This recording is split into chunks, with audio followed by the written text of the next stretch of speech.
Hello to you. Warm welcome back to this next session. As Manoj was telling us in that video, remember, get in touch. Be the revival is the hashtag to use. Continue that conversation online. And if you were with us in the last session, you know we were touching on technology and how technology is changing the way we do just about everything. So let's look at some of those issues now and see quite how after COVID, maybe technology becomes even more relevant than it was before. So we're going to get to grips with how that technology is changing our world. It's supercharging growth and, of course, helping India's steady climb to superpower status. But amid such rapid change, and look, technology is changing so quickly around us, where should the focus be? And is progress too slow in some respects? Our next panel will look at some of those issues, and to discuss it and to introduce his panel, please welcome Kartik Varma, who's the Managing Director of Techstars. Kartik, good morning to you.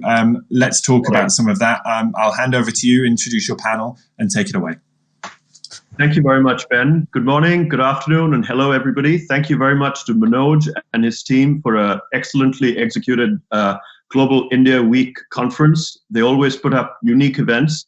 And this panel is pretty unique because out of 1 billion people and in India and dozens of millions of members of the Indian diaspora, Manoj and his team have zeroed in on 3 people with the same last name to be on the same panel. I assure you that there are no biases in play. If anything, the panel is over-indexed towards a very high-quality discussion.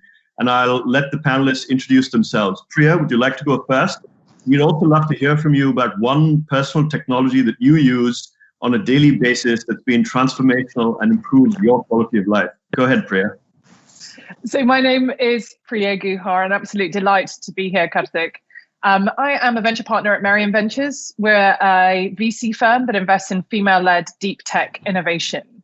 I'm also a member of the Innovate UK Council, NED at the Digital Catapult in the UK, and I used to be a diplomat with postings indeed in India, and then most recently as the British Consul General in San Francisco.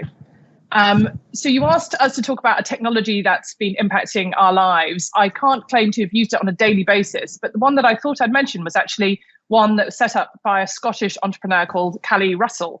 It's a technology called Lost Stock.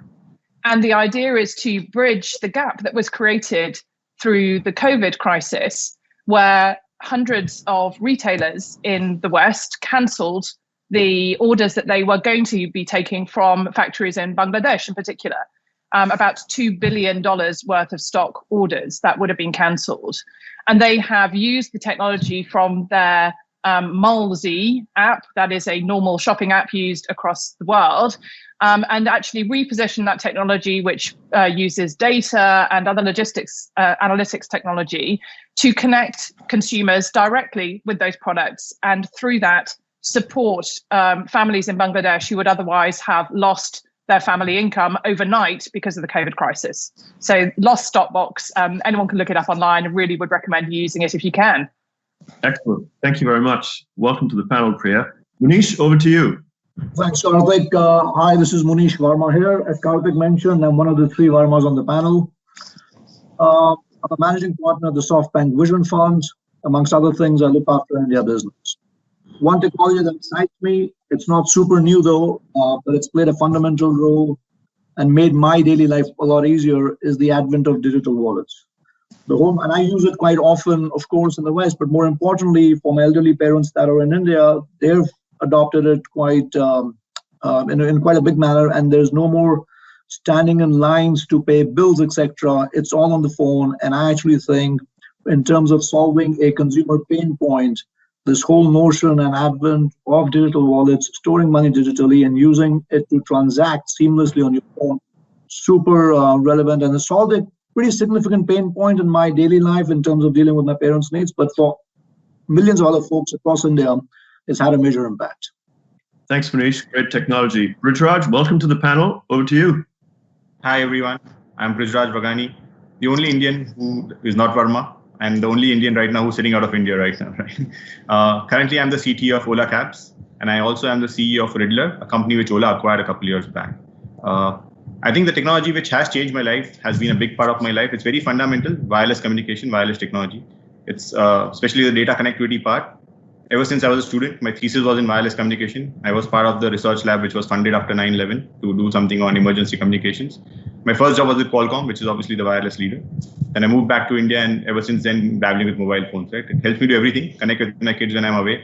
Connect with my teammates right now when I'm not in office. So it's actually been a big role in my life, and I look forward to working on it in the future as well. Good. Great. And last but not least, Anand, welcome to the panel. Thanks, Kartik, and great to be the third Verma here. So appreciate it. Delighted to be here. Thanks to you, Kartik and Manoj, for hosting this as well. So my name is Anand Verma. I'm the CEO and founder of Brilliant Basics. It's a design emerging technology company that I founded in 2012 and then sold to Infosys in 2017. I also run the Infosys Emerging Technology Labs in Europe as well. In terms of one technology that's been quite prominent in the pandemic at home, because we've been at home for the last 100 or so days, is the voice technology. So we are big fans of Amazon Alexa.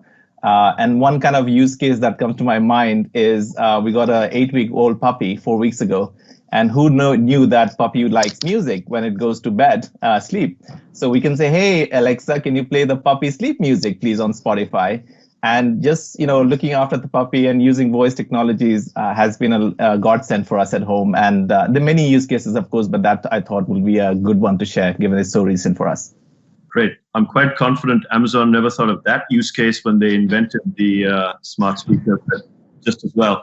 Thank you very much, all of you. What I thought we'll do is, for the purposes of this discussion, really put out there for our audience, what are some of the top of mind emerging technologies that you can think of? And perhaps we can start in reverse order this time.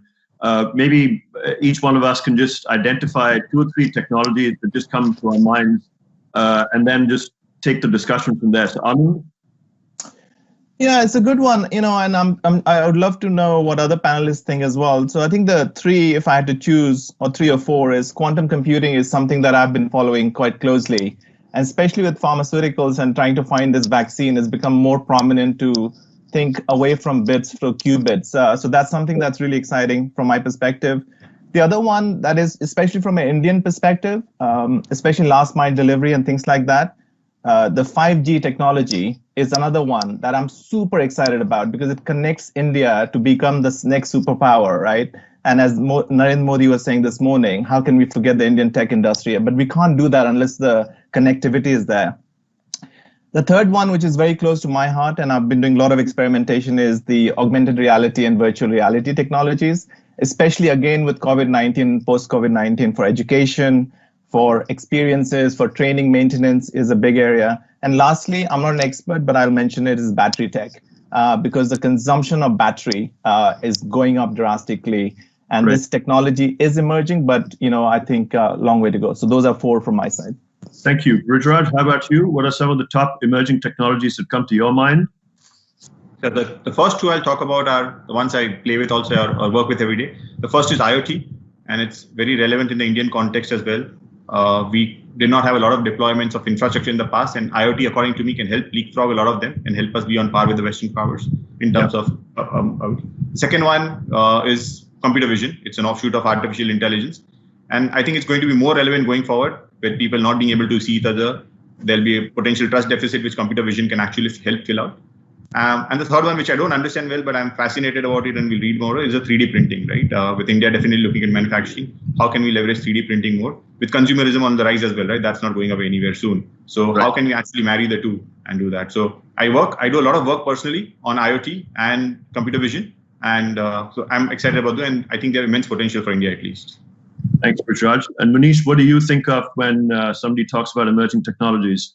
Well, similar to what Bridge and Anand said, right? So I think using artificial intelligence, machine learning, call it what you will, for drug discovery. I think that's super critical, super important, and will have very significant benefits. I think battery tech, very important. And the other one that excites me, and it's not necessarily new technology, but just the adoption and the greater use of it, is telemedicine and virtual doctor consultation, right? How do we get better at actual telemedicine where it moves away from just being a triage system to actual diagnosis? Thanks. Priya, how about yourself? Well, I mean, I think, would agree with all of the examples that Anand, Brijraj and Munish have given so far. But I think the ones that I would add to the list would probably be robotics and autonomous systems. That will be transformational in so many areas of all our lives. And then maybe building on the theme of artificial intelligence and drug discovery that Munish was just referencing.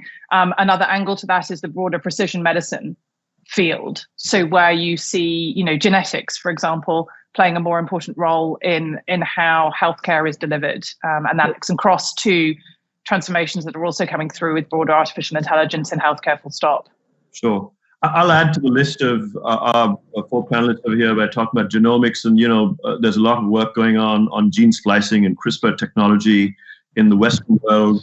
Obviously, there's a lot happening in autonomous vehicles.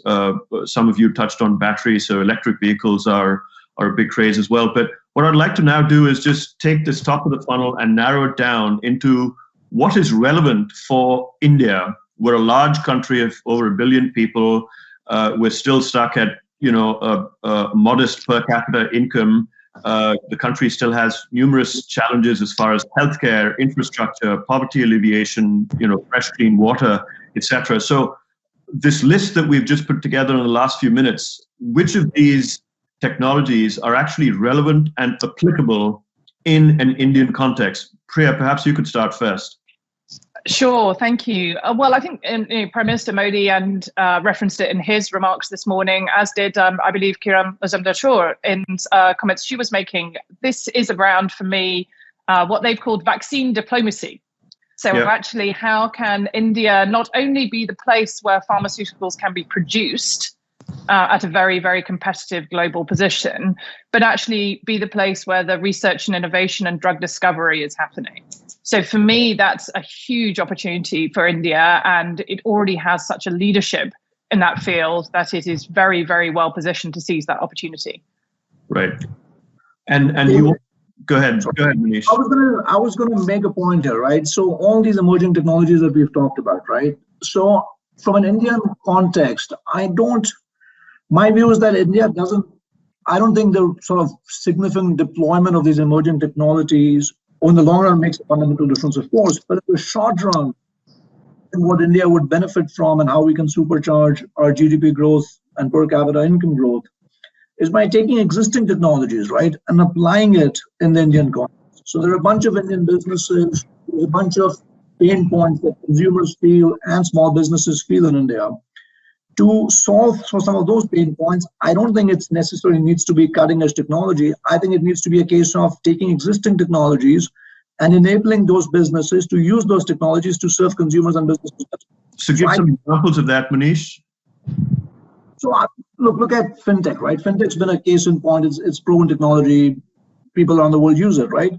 But if you look at the amount of small businesses in India that need small loans for that, right? And if you have physical processing of those loans, there is no way that cost will allow you to process a $20, $50, $100 loan effectively, right? But that's the existing technology. If you make it more digital and if you want to extend small amounts of credit to multiple small businesses, the only way you do it is by using digital means, right? Both from a distribution point of view and from a risk assessment point of view.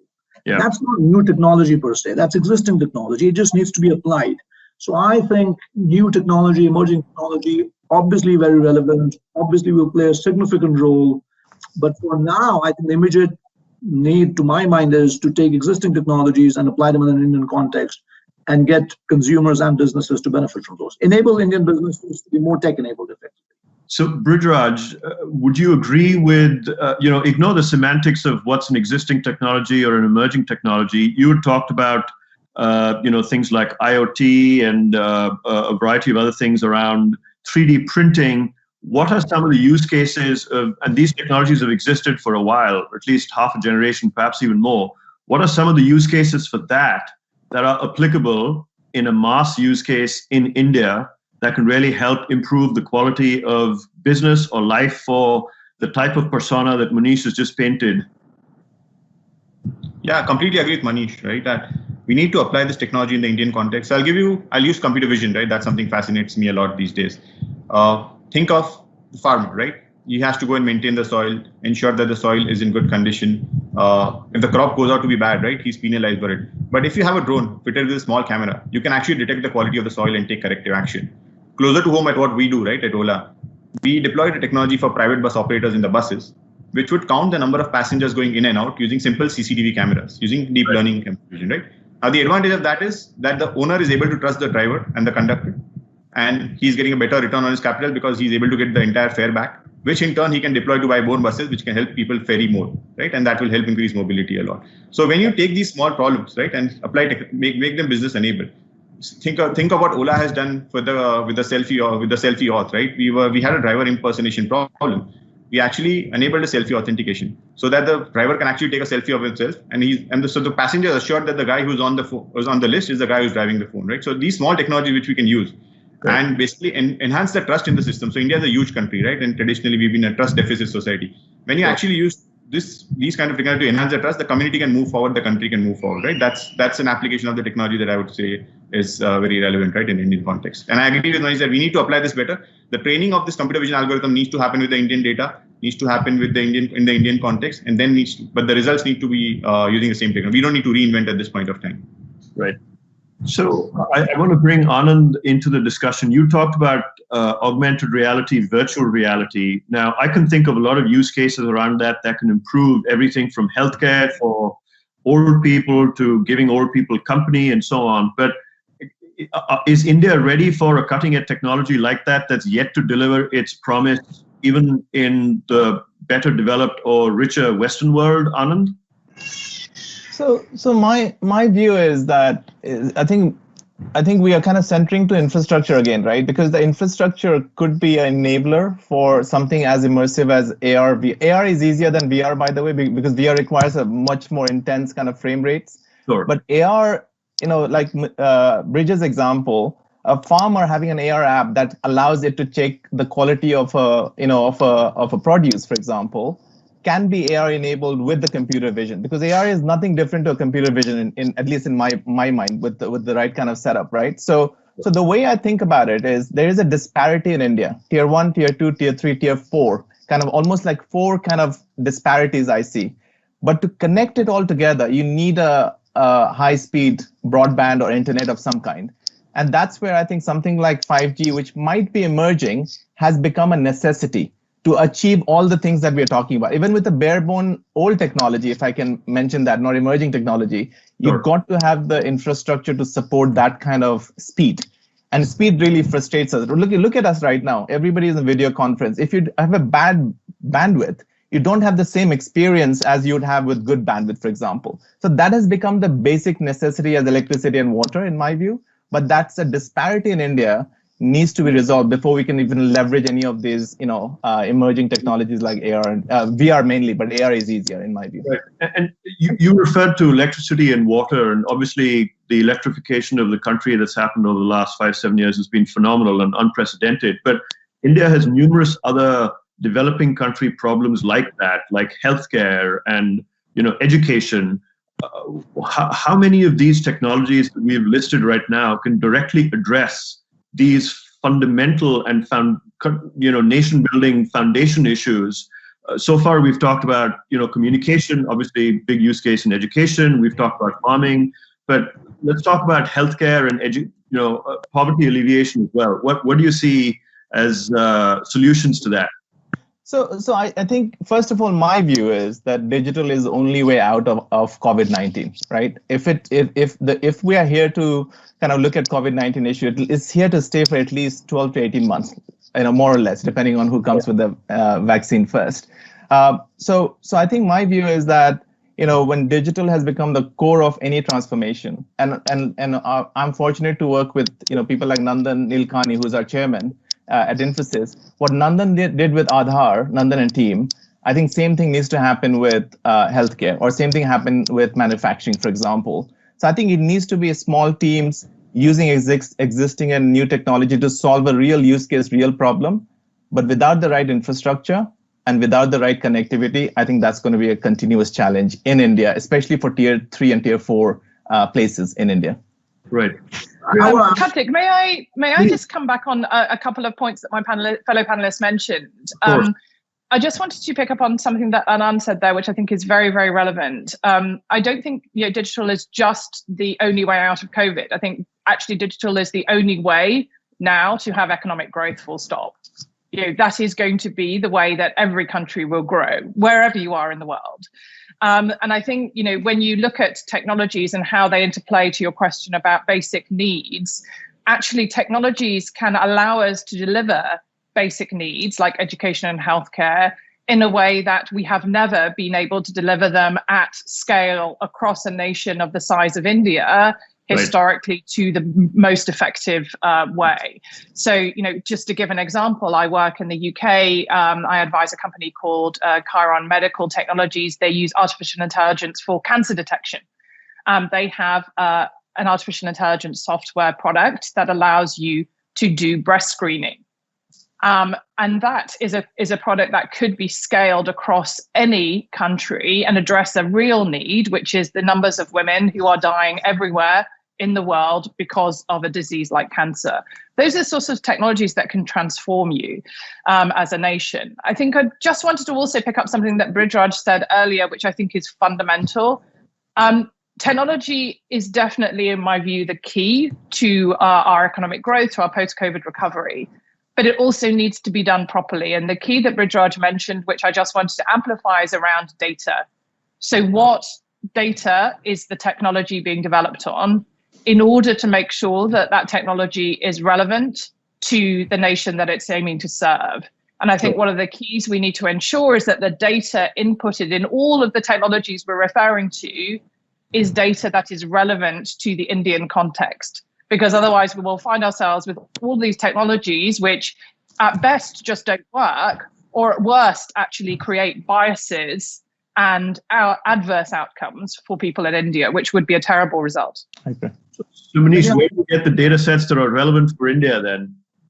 I'll tell you, I was going to say two things to this, right? One is that the challenge for any technology and the adoption is you got to make it commercial and it's got to be scalable, right?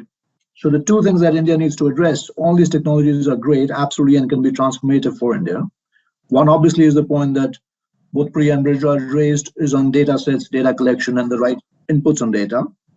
The other is for these businesses and these technologies have to be commercially viable, right? So how do you make that and how do you make it scalable is also to be cognizant of the infrastructure that they're operating in, to the point that Anand made earlier as well, right? So you have to come up, you can take some underlying components of technology, but you have to come up with India first business models that will recognize the data inputs that are needed, and more importantly, the infrastructure under which this technology has to run, right? 100%. So it's no longer a case of looking at something that was done in the West and saying, okay, how do I replicate that in India? That doesn't work. It's got to be an India first model, taking into account infrastructure and data sets and finding a way to commercially make it viable, which will then draw further investment and so on. That's great. So that's a good segue into one of the thoughts that I have around what's the role that either, a government agency or large universities that may be well endowed are playing to create technologies to get them to the point of commercial viability. If you look at some of the transformational technologies that the world has benefited from, like the internet, right? That grew directly out of the Defense and Advanced Research Project Agency. That was a US government-funded, military-funded thing. They've got a budget today of about $3.5 million per annum.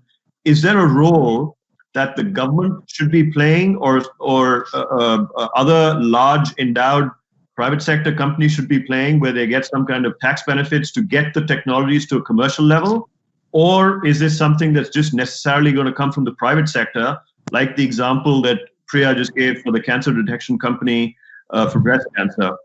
Brijraj, any thoughts on that? So as we discussed earlier, right now it's about applicability of technology to the needs of the Indians, right? And for that, I think the private sector has to play a role. Things have to happen fast there. There are business models that exist. You might have to adapt the business model or change business. For example, telemedicine, right? People are used to paying a doctor. It's not something new. It's just a different medium of communicating with the doctor rather than being present in physical, right? So when it comes to application of technology, we need fast, we need pace. As someone was saying, we might be late on the innovation cycle. So can we move faster? And I think the private sector has the bigger role to play that. So the speed can be, so speed is of essence, right? Also, at the same time, India has to keep looking ahead. Until now, as Munish said, we've been looking at taking technology from the West, adapting it to the Indian context, but we need to develop our own vision, right? What is the vision for the country? What is the vision for the people? And start investing in that. For example, UP is a great example, right? It's something Aadhaar, like a project, started 10 years back, and today it is paying huge dividends to us in the form of Jan Dhan accounts, in the form of disbursements to people. So we need to have our own view. And that's where the government needs to be involved. The education needs to involve that. Where will the country be 5 years down the line, 10 years down the line? What will be the needs of the country, and start investing it. I would not say that they should worry about commercialization of the technology. Leave that to the business people and the government, but they should have a view of what will be 5 years down the line and start investing in those things. And the universities need to do a lot more than and at least be on par with what happens in the West. Okay. It's interesting you say that India is a little late to some of these technologies, even though so many Indian scientists and engineers all around the world have their fingerprints on some of these path-breaking technologies. So what, in your opinion, I'll direct this to Priya, what, in your opinion, should the country be doing to retain some of this talent at home so that India is a source of so many of these India-first models that can then be applied to other developing countries of the world that are very large population centers? Is there some kind of a brain drain effect that's pulling India back a little bit, or is India necessarily benefiting from it because this talent is better used overseas and then that technology comes into India? So I think the whole idea that when you have talent going overseas equals a brain drain is a bit of a misnomer. I actually think that the fact that the Indian diaspora is so present in all of the largest to smallest technology businesses all over the world is a fantastic asset to India. And what you need to have is an ability for those people to continue their engagement with the domestic Indian ecosystem, and hopefully for there to be incentives and reasons for them to perhaps in their spin-out company that they're looking to develop, to base that in India, to address, as we've just been talking about, some of the challenges that are in the domestic Indian market. So I actually think it's a huge asset to India to have people all over the world. And I think it will make a huge difference for its ability to grow the sorts of technologies domestically that we've just been discussing. Anand, in your experience, how many of the Indian diaspora actually goes back to start tech businesses in India? Look, Bridge is a great example, right? And so at least 20% is covered. I think one thing I really agree with Priya. I think, look, India needs that global firepower for Indian use cases. Munish was mentioning the same thing, right? What is really exciting from my perspective is technology should not be a barrier for India. People should not think India is the place to go and buy technology. I think going forward, the role of design, role of use cases, role of humanization, role of technology as an enabler, right, is a huge opportunity. India should think about using its technology to solve the big problems, big use cases, not just for India, for global causes, as Prime Minister Narendra Modi said this morning. The other thing I would say to Brijraj's point is it's a trifecta partnership. Startups, corporates, and government. I think they need to come together much more cohesively on real use cases, solve the real problems. And we have seen that not working as well in the past, but I'm hoping that with the discussions that we are having and this week is going through, could lead to a trifecta, which is much more powerful together, because enemy is not amongst us, enemy is outside going forward. And I think that will bring us together as one team to create some of the most amazing solutions for India in future. That's my belief. Thank you. Munish, India is a smaller part of your portfolio, but what else do you see across the global portfolio that you're engaged with or companies that you run into that would be relevant for an Indian context? So I think, look, first, before I answer that, I just want to say that how much I agree with both Anand and Priya on this brain drain point. I was hoping people would disagree with each other, but no, on this particular point, I actually see the fact of Indians going outside is not the issue. That's a good thing, right? The question is, what can India do to attract these folks back at some point in their lives, or to encourage them to set up spin-off businesses and others? Correct. I think that's what's relevant, right? I think going out is super important. Of course. You got to have some ability to attract, and I think that's changing. I certainly feel that that's changed significantly in the last few years. Hopefully that continues.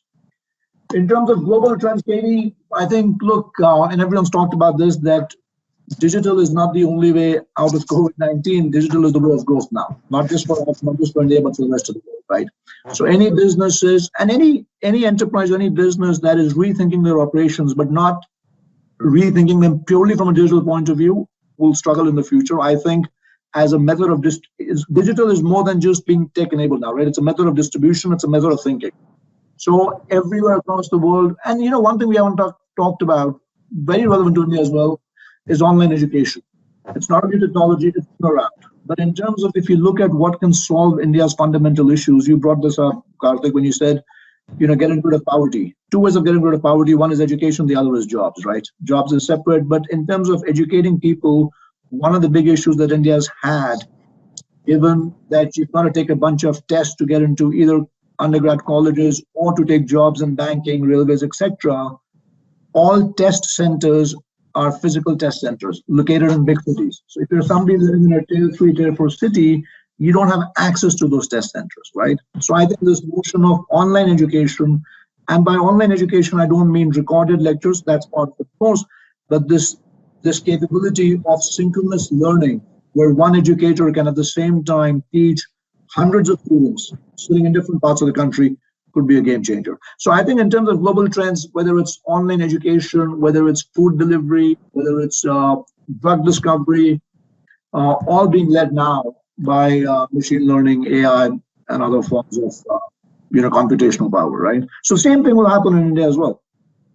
So a lot of the panelists over here have talked about digital transformation is the only way forward for economic growth. And one example I can think of is that over the last 20 years, the landscape of India and communication has changed, just how, given the ubiquity of wireless and cell phone communication, right? Today, any plumber who's coming home or any electrician who's coming home probably has 2 mobiles in his pocket or her pocket in some cases. And it's just transformed the way business is done. So that's been a step change that's happened over the last generation. What is it that India can build on that communication investment that's been made over the last 20 years? Anand talked about 5G as well. Bandwidth is available almost as freely as air today. What's the next big leap that India can make as far as taking advantage of all the 20 years of hard work of these networks that have been put in? Anand, do you want to take that? Yeah, it's a tough one. I think we'll disagree and on this point. But my view is that I think use cases, right? What's stopping us are the use cases. Because I think the supply and demand is there, right? The question is, how do you connect and create, either fill the white spaces or create new kind of blue oceans, right? And I think that's where the opportunities are. But that goes with the enablement of people, right? Giving people the support, working with universities at the bachelor's and even earlier than that, school level. Think about, what? It's okay not to go to IIT and, or similar, and then focus on building your business. The ability to embrace failure in an Indian context, is a big taboo, a big stigma right now. And I really think, to Munish's point, education for people who want to consume education, but education for people who want to do something from a trade and business perspective, right? And I think that's where digital can play a major role, but that requires more of a cultural encouragement, if I may, for those 16, 17, 18-year-olds who want to do something different than going to IIT, people like me who didn't go to IIT. And I think that to me is where the opportunity is, but that's a cultural transformation, which will lead to digital transformation. Anand, how about you? What do you think are some of the technologies that will appear in the next generation as far as India's growth is concerned, building up on all the investment over the last 2 decades? I think Brijraj. Bridge, right? Yeah. So I think for the next decade, I think it's going to be the application of a lot of these technologies and application to the last mile possible, right? So if you talk about connectivity, has connectivity helped you serve a person in the rural village, right? So we have very poor doctor to patient ratio in India, right? But there are a lot of primary healthcare workers. Can a primary healthcare worker attend to a specialized problem in the village and connect with a specialist in the city, right? Using connectivity. So that's one, right? Similarly, education, right? We have so many different types of people. You must have seen an application was banned recently, but the amount of content that people are creating on that shows the creativity of Indians, right? So how can you actually understand that persona? How can you understand their personality? Tailor a skilling program for that person so that the person can think beyond engineering and medicine as well, right? So whatever technology has been developed, adapt it to the use cases for a billion people. Billion people is a lot of people, right? So we need to build for those use cases. So the technology has to evolve, and we need to build the use case for the last mile so that the last person benefits, be it a medical delivery of that person or be it upskilling that person. Skilling is an important function even at Ola for us, right? We have to train our driver partners, etc. So getting the skilling right. And today, until now, education has been very homogeneous, at least until when I was growing up, it used to be either commerce, arts, science, or arts or engineering, right? It was not very different. But today we have different streams coming up. But how can you actually make it granular? How can you make it customized for the last person so that we adapt to the needs of the world? And you must have heard many industrialists speaking up, even the Prime Minister speaking up, that India can be the office of the world. But how do you skill up the people actually? Yeah. And the infrastructure that we've laid down can actually be used to skill people up, right? Right. May I add one point to this, Kartik, just in the spirit of opportunities that are there? Yes. I think there is a huge opportunity actually around the field of gender diversity within the workforce as well. India actually, in strong positive contrast to the West, has a very large number of female graduates in STEM subjects. I believe it's around 40%. And actually what India is definitely focusing on, which I think is spot on, is how to encourage those female graduates to stay in STEM subjects in fields of research, innovation, and potentially also, spinning out the companies that we've been referencing, leading the next new technologies. So I think that is one of the areas where actually the inclusivity piece of the Indian economy could be really crucial to future transformation for technology. Yeah. I think that's a very powerful point, and it's something that can be India's unique contribution to the technology world as we think of technologies that are India first that may also have applicability into other developing countries. We've just got a few minutes left, so I thought we'll keep it fun and go around the room again just to ask everyone, what is your one favorite technology that you'd like to see mass adoption over the next 10 years? So if Manoj invites us for a panel again 10 years from now, we feel happy that we've picked this technology and it's been adopted. Priya, why don't I start with you?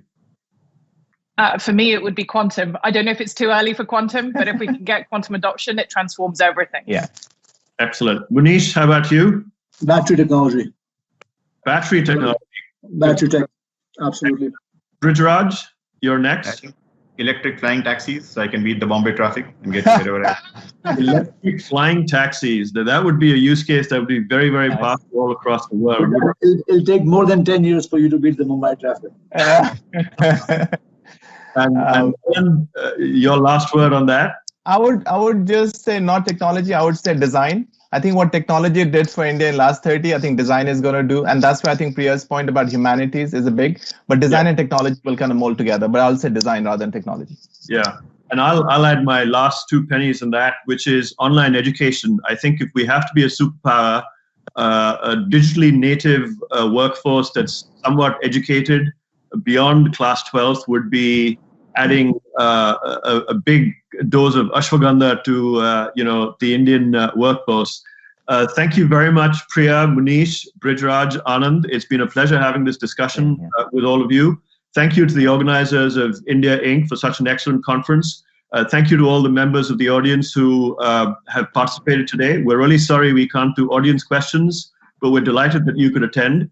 Stay healthy, stay safe, and here's looking forward to India's digital transformation. Thank you very much. Thanks so much. Namaste. Thank you.